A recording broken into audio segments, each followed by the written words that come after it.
Can you state your name and where you're from originally?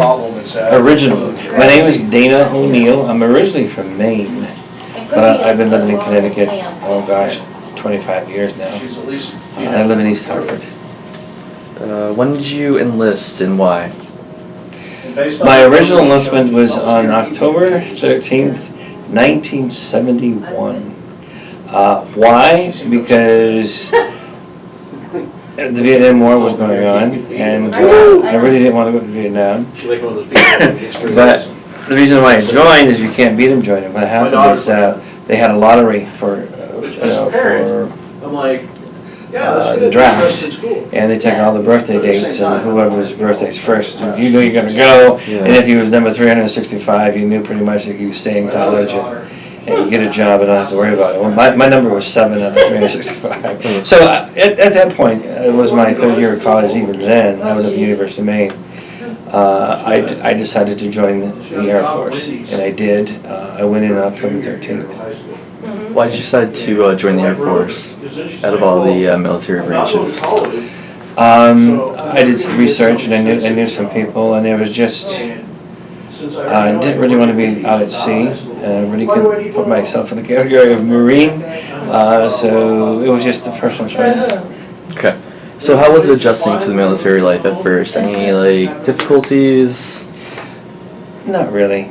Not really. I think there's more adjustment issues today, particularly not going into the military, but coming back. Okay. But I've done it 3 times, so I was in the Air Force, I was in the Coast Guard, I was in the Navy, I served 22 years. It was pretty easy. I get on a plane and I landed in Texas, and I went to boot camp. It was, at that point, it was only 6 weeks long. At that time, there was no such thing as someone who was drafted into the Air Force. Mm-hmm. Everybody in the Air Force, and I think still is, was never drafted. It was all volunteer. Okay. Not true with the Army. I don't know about the other branches. But I went to boot camp. It was pretty easy mentally. It was easy, particularly physically, compared to the other branches. And I can say that because I went to boot camp to other branches. Mm-hmm. It was only 6 weeks. You hear the horror stories about doing something wrong and doing push-ups. Right. Didn't do that. You had little pieces of paper in your pocket, and if you did something bad, you got a, quote, gig. Okay. But it was, I mean, boot camp is for a purpose, and that is to get everybody unified and uniforms and working as, a squadron in the Air Force is called a squadron. The one thing I didn't do that I probably should have is I didn't have a guarantee school. But I ended up being chosen for communications. And I actually, my very, very first assignment was in Europe. Mm-hmm. And I was stationed at Royal Air Force Base in Mildenhall. And I ended up working not with Air Force One, but I was, whenever Air Force One, and it was Nixon was the president at the time, came to Europe, I was a telephone operator on Air Force One and through the communications center. And I was there 4 years. I went home and married my girlfriend from the University of Maine, and she came to Europe, and we had a little girl who's now 41, 42, mm-hmm. and then we got out. Wow, okay. So you met your wife at college? At the University of Maine. Cool, okay. Yes, yeah. We've been married 42 years now. Good news, yeah. So back to the boot camp training. You trained for 6 weeks. Are you able to remember your instructors? No. Okay. I think everybody remembers their first boot camp or their boot camp. Yeah. I remember it was old barracks. I remember today is different. It was all men, and we could see women in squadrons marching, but we were never together. Okay. I mean, in the evening when there was some free time, particularly at not boot camp but at tech school, there was the clubs where you could meet people outside your squad. Right. But boot camp, you couldn't do that. Boot camp is in the Air Force then, and you really can't compare it today because there's so many. I think it's like 8 or 9 weeks now. It was just really marching and doing a little bit of physical, and going to classes. That's really all it was. The cleaning of the barracks was monotonous. I mean, you had to fold your hankies a certain way. You couldn't have any toothpaste in the toothpaste cover. I mean, it was things that would make you think and work as a team. So. Good. So, your first days in the service outside of the U.S., what was it the first location you traveled to? That would be Europe. That would be England. Okay. Yeah. And you did communications there? I did communications there. Okay. It requires a very top secret, it's called SPECCAT, special category, which is kind of above top secret. Because, I mean, you're working with communications during a war. It was at the end of the Vietnam War, but the war was still going on. So, even though I was in 3 services, even though I was in over 20 years, I never really saw a war. During Desert Shield, which I was in the Navy at the time, and I was a legalman, which in civilian terms you might refer to it as a paralegal.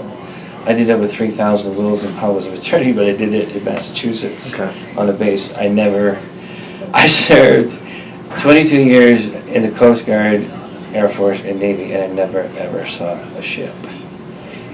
Mostly because of my job. I was in JAG, enlisted, and I did courts martial. I was in the courtroom a lot. I worked with a lot of commanders, a lot of attorneys, which means I probably ended up being the only enlisted person there. And then while I was in the Coast Guard, I was a yeoman, which means secretary, to the assistant dean of academics at the Coast Guard. So I had really wonderful assignments. And to think that I served 22 years in the military, and I'm sure this question will probably come up, how does it affect you? So, I'm going to get a degree very, very soon at Central in theater. And, I've been in over 47 stage productions. I've directed, I've done films and commercials. And I get stationed in Long Beach, California, very close to Los Angeles, and New York, and London. So I was able to work in and around the theater in every one of those capacities. So it kind of set you up for life. It did. And I mean, this job I have right here now is veteran military related. Yeah. So, out of all the locations you traveled, what was the location you spent the longest at? That would be England. How long that was 4 years. I was stationed in California about 2 years. There's very, very few that was longer than 2 years. Yeah. I was in Miami. I was in Texas for a while. Actually, England was the only out of continental United States that I was stationed at. Okay, would you say I love that in Connecticut. Yeah, would you say England was like your favorite location that you traveled to? Probably. Yeah? Okay. Yeah. Because of my security clearance, I was not allowed to travel a lot. I mean, you can tell by my last name, I'm Irish. I was not allowed to go to Wales or Scotland or Ireland. They didn't want me on a plane, but I traveled all over England, and I had a good time. I've been back since then and went to the other countries. But cool. So when you're in England, that was during the 70s, right? Right. So what was like a typical day of life? Again, pretty easy. I lived in the barracks. I had a room of my own, wall-to-wall company. You won't believe this is a barracks. I had a maid. Awesome. I had a maid. We're talking. My daughter was born in '74, so we're talking. This is just not the normal. It's not like being stationed on a ship full of, sleeping in a room with 20 other guys. Right. And it was, I could walk down the street and get on a train and go to London. I was later stationed at the embassy in London for a while, off the base. And that's probably why I was there for longer than normal, because it really considered 2 assignments. Cool. I think I've answered your question. Yeah, definitely. I have to ask this. I'm a big fan of the Beatles. Did you ever walk across Abbey Road? Yes. Okay, I have to do that someday. I think the biggest surprise when I was in England, I went to Sherwood Forest, and you can count the trees. There's no. I mean, if you look at the houses in England, they're not made of wood because there's no wood there so far. It's very, very, very small. One of my favorite places, which is almost across the street from William Shakespeare's birthplace, in this Stonehenge. And I do have a fascination of crop circles. There's a lot of crop circles. Okay, cool. In England. Yeah. How'd that start? The fascination? Yeah. That's a long, long story. Okay. Many years ago, I had a near-death experience, Okay. and the supernatural stuff is really interesting to me. Definitely, we'll do that. That's Yeah, another time. For another video. So you must have made like a lot of close friendships while in the service, right? In all 3 services, Yeah. yes. And yes, I do have friends I still communicate with. Got a Christmas card today from Jim Crandall, who was from Colorado, that I worked with at Royal Air Force Space in Milton Hall. Good. But yes, yeah. So you must have made like a lot of friends. I have a lot of military friends. I mean, more here at the colleges now. All these young guys and gals are coming back from the war. And, Very good. it's a good camaraderie. Always has been. Yeah. How would you guys like entertain yourselves if you had free time? The club. Yeah. In England, at the club on the base, they have slot machines. Okay, this is another thing. I'm telling the truth. Mm-hmm. But in England, way back then, I'm talking 1971, 74. They used to have strip shows at the club. Mm-hmm. Once a month, have steak dinner. There was a movie. Steak dinner. Steak dinner. Very good. They had a movie theater on base. I did theater shows on the base. I was a winner of Best Actor for USAFI, was the United States Air Forces in Europe, and England competed with Germany and other American bases across Europe. So that's one thing I really did, is theater there.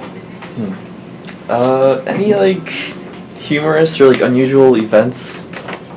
Just like instantly come to your minds out of all your years? I remember some very distinct, unusual courts martials that I've attended. I suppose I can tell you one. While I was in California, we lived in military housing.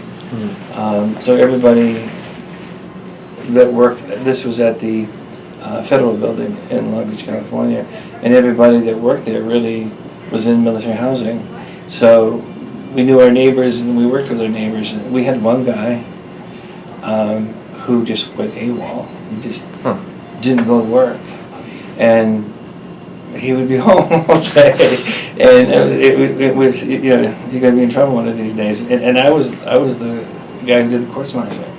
So when the time, it was about a month and a half he was gone, and they went and got him and they put him in a brig, and they had, during the courts martial, someone finally asked him why he didn't show up to work, and he said, well, the day I left, if you remember right, because he gave the day, we had a military inspection. That's when you line up in your uniform. He says, the commander came to me and looked at my uniform. He says, sailor, you're not in ship shape. Go home and get ship shape. Don't come back until you do. He says, I couldn't get the uniform ordered, so he said, don't come back until it is, and I didn't come back. So, but he still got court-martialed anyway. Okay. Was it easy or difficult staying in touch with your family? Extremely easy, because my family was with me. Right. Before I was married, unlike today when you got a cell phone, you pick up the phone, even though you're in Europe, you can call. That never happened. So there was the snail mail. You just have to wait for dinner. And then Or actually, you know what? if you made a phone call, you had to go through the communications squadron, which I worked at. But it would be extremely expensive. For like a 5-minute call, it might cost you $50. $50 was a lot of money back then. So it's very hard to communicate. The answer is yes on that one. Yeah. But once I got married and met my family there, then it was easy. Okay, good. You mentioned that steak. So what was like the usual food like provided? Food was always good in the Air Force and in all the branches. There's a lot of it. I remember having KP was in boot camp on Thanksgiving. That was probably one of the hardest days to have KP, but the meals there are extraordinary. They're like restaurants, and even like on campus today, if you are a vegetarian or you don't eat meat, or if you want a lot of meat, whatever you want is usually always available. And they're even open in the evening for the night shift, so you can eat anytime you want to. I'm sure that was not true in World War I and II. But. Yeah, right. So when was your last day in service? I don't remember. Okay. I remember it was October 13th, 1975. Okay. For the Air Force because it was exactly 4 years. Do you remember, like... my last duty was with the Navy, and I was at the Navy base in Groton. Okay. And I pulled the duty, and that I had served 22 years, and I was a little party and left. Yeah. But it was just not an ordinary day. It was just... Yeah. Okay. Yeah. So what did you do in the days and weeks afterwards, coming home? Just... Tried to find a job. Yeah. When I left California and I landed in Connecticut, I landed a job the same day, or the day after, at a big law firm here in Hartford, called Day Bear and Howard. Mm-hmm. And I've worked for law firms, entertainment law firms in New York since then. I worked for a lot of law firms, and I mean, I was a legal man, so, and I already had a degree in business. So, all I'm saying is that if you ever join the military, get a career that you can use in civilian life. Yeah. I mean, I'm still using it today. And also, as an example, I went to legal school, court reporting school, in the military, and those all count as credit hours towards this, what I can refer to as a civilian degree. So. What was it like returning to your home, or just to the U.S. in general?